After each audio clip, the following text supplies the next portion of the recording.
कोशिका सेल के बारे में अध्ययन करेंगे। कोशिका के प्रकार। कोशिका कितने प्रकार की होती है? कोशिका 2 प्रकार की होती है, प्रोकैरियोटिक कोशिका और यूकैरियोटिक कोशिका।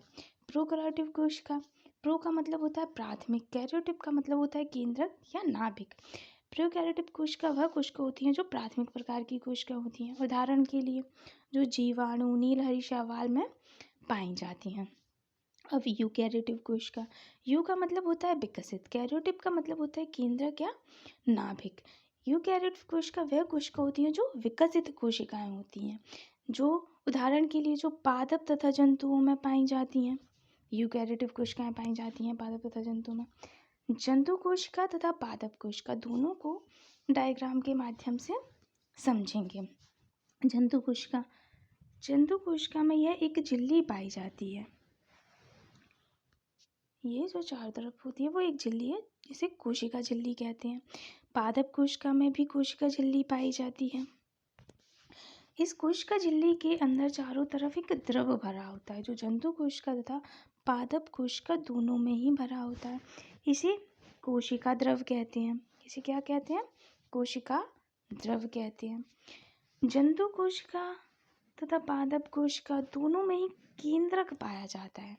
यह केंद्रक पाया जाता है। केंद्रक के बाहर ये अंतःप्रद्रवी, यहाँ पर एक अंतःप्रद्रवी जालिका पाई जाती है, जो पादप कोशिका तथा जंतु कोशिका दोनों में ही पाई जाती है। इस अंतःप्रद्रवी जालिका में राइबोसोम्स होते हैं। यहाँ पर क्या होते हैं?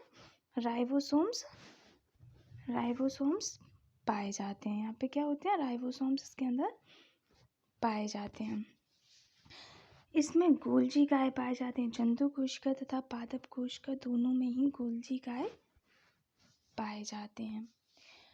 जंतु कोशिका तथा पादप कोशिका दोनों में ही माइटोकॉन्ड्रिया पाया जाता है। दोनों में क्या पाया जाता है? माइटोकॉन्ड्रिया पाया जाता है। जंतु कोशिका में लाइसोसोम पाए जाते हैं, जबकि पादप कोशिका में लाइसोसोम नहीं पाए जाते हैं। पादप कोशिका में कोशिका भित्ति पाई जाती है, जबकि जंतु कोशिका में कोशिका भित्ति नहीं पाई जाती है। पादप कोशिका में रिक्तिका पाई जाती है, जो कि जंतु कोशिका में नहीं पाई जाती है। पादप कोशिका में लवक पाए जाते हैं, जो कि जंतु कोशिका में नहीं पाए जाते हैं।